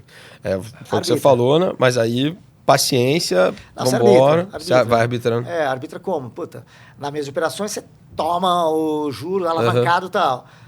No fundo você vai tal. Aqui no portfólio, alguns portfólios a gente até faz alavancagem, mas a gente prefere fazer a alocação. Então, o mercado está precificando muito corte. E muito corte na parte mais longa. Puta, eu já capitalizei essa ganho na parte longa, vou encurtar para a parte curta. Aí espera abrir, aí alonga de novo.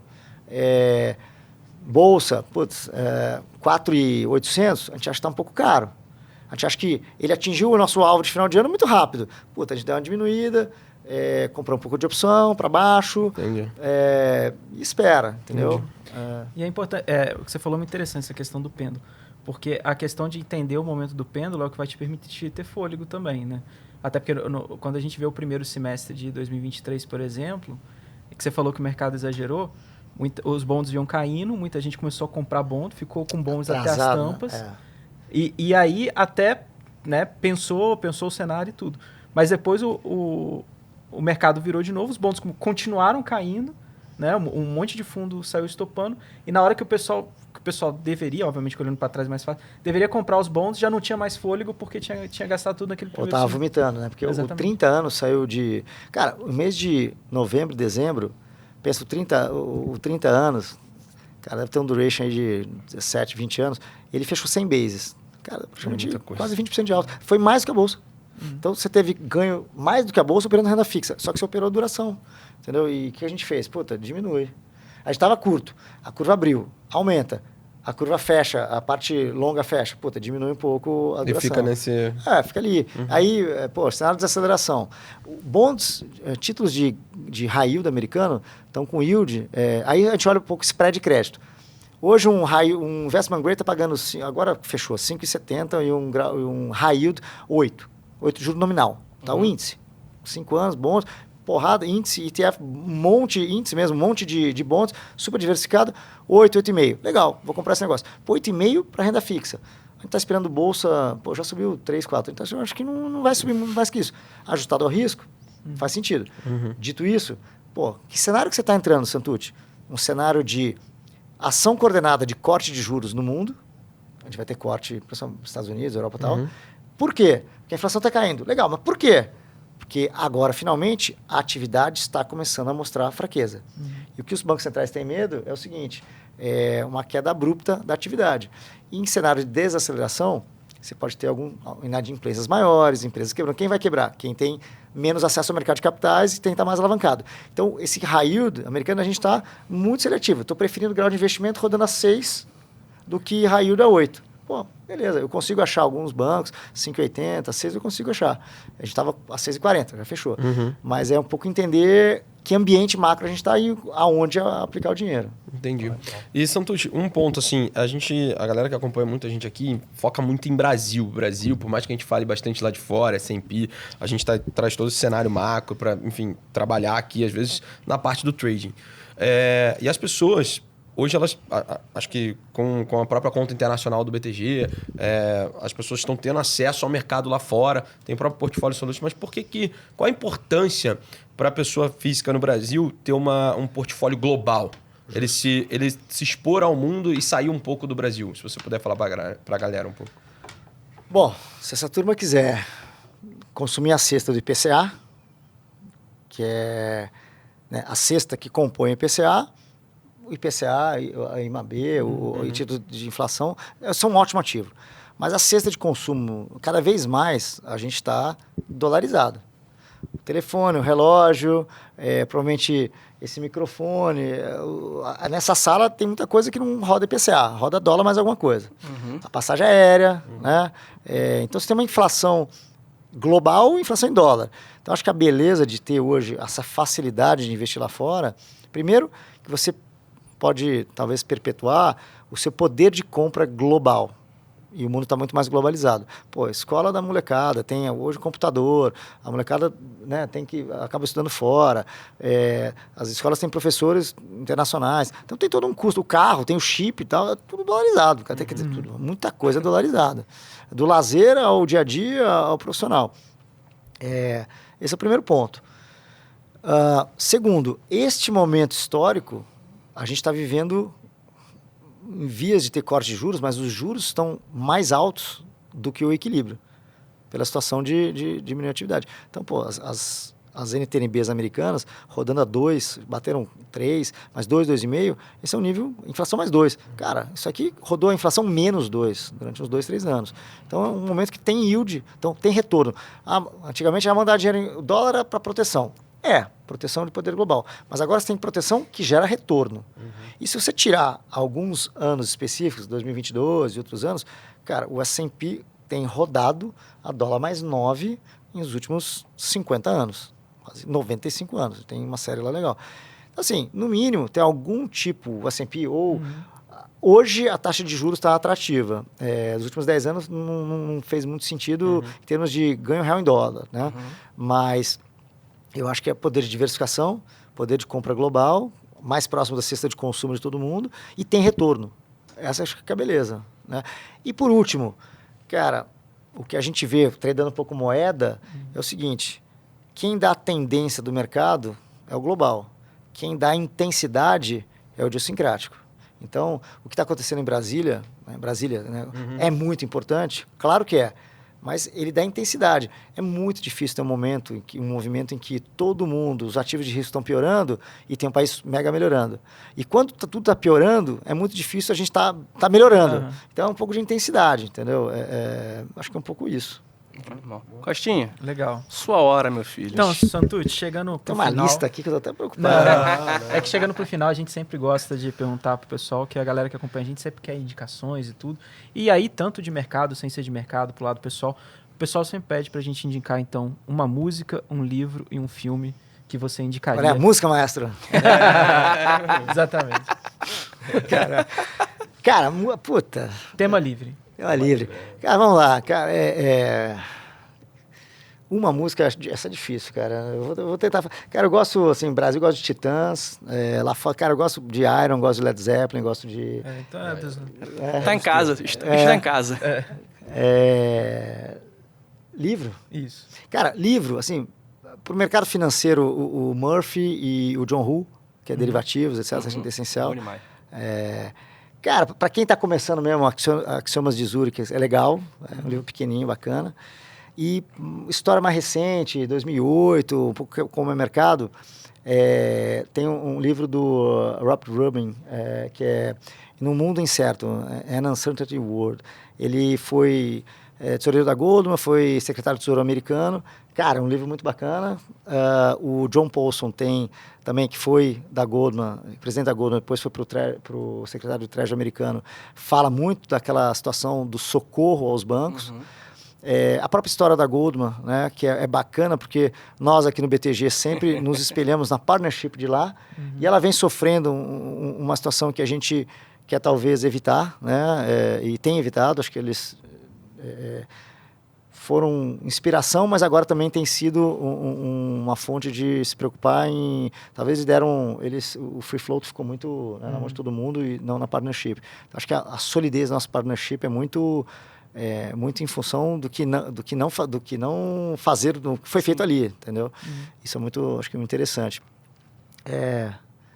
livro, assim, cara, para pensar numa coisa que é muito importante aqui no banco, cara, e todo mundo aqui tem resiliência, cara, e resiliência mesmo. Eu acho que mais importante que ter gente muito talentosa, talentosa para mim significa não é o mais inteligente, a gente quer best in class, a gente sempre fala isso, mas, cara, a resiliência é muito potente, cara. Você treinar todo dia, com disciplina, todo dia, mais importante que você ter mega talento. Talento é importante. E, porra, um livro que eu gosto muito, alguns, mas nessa linha tem o Endurance, que é do Shackleton, que fez aquela em 1914, fez aquela tentativa de travessia da Antártida, cara, pô, ficou preso no gelo, socorreu a tripulação depois de quase 2 anos. Cara, é incrível as histórias de coragem, de resiliência e de comprometimento com o time e salvou todo mundo. Cara, mega dificuldade, passou frio, porque você lê o livro, você passa frio, cara. Caraca, cara, gelado. O próprio Amir Klink, cara, pô, eu li 100 Dias Entre Mar e Terra, o Paraty, pô, o cara, puta, superação total ali, tomando risco, engraçado, né? Pô, o cara atravessou remando o Atlântico, o cara foi lá pra Antártica, ficou congelado e tal. Cara, a quantidade de... O que ele fez, o cara tomou muito risco, o cara tá louco. Cara, o estudo que o cara fez para fazer a travessia, para garantir que fisicamente ele estava bem, alimentação, material que ele estava utilizando, quanto tempo ele ia ficar, estudar onde ele ia estar. Puta, cara, aquilo é uma aula de dever de casa para realizar uma tarefa. Quando a gente vai operar alguma coisa, pô, não é, vou operar, como é que tá o dólar? Cara, como é que é o contrato, como é que é a liquidez, quem opera, como é que foi, momentos de melhora, momentos de piora. Você tem que estudar, cara, tem que estudar a regra, né? Uhum. A regra, como é que funciona, onde você está. Acho que são esses. Até um livro legal também, um pouco de resiliência, mas é o Papillon, que é Butterfly, é um francês, nos anos 30 ali, foi condenado, um crime que teoricamente ele falou que não tinha sido, não tinha cometido, foi mandado para a Guiana Francesa, lá num presídio. Tem um filme, inclusive, muito legal. Acho que o Steve McQueen que faz. E aí ele foi para uma ilha que era uma de segurança máxima e ninguém tinha fugido lá. E ele fugiu. E ele tem um planejamento, é bacana, assim, falou de tudo, né, cara? Sim. Mas a gente leu, acho que eu gostaria de ler mais. Eu acho que a gente acaba lendo no dia a dia para se preparar muito research, muita opinião dos outros. Até para olhar, pô, beleza, o cara tá falando isso, puta viés. Às vezes o cara deu um call do mercado, né, um sell-side, deu um call e o mercado não vai na direção, os dados não estão vindo na direção e o cara não stopa aquele call. Ele fala, puta, acho que mudou. Cara, às vezes você vê um viés de ficar insistindo naquilo porque ele tem medo de trocar a visão e não é para trocar toda hora. Mas a gente acaba lendo muito research mesmo, muita informação de alta frequência assim, do mercado mesmo.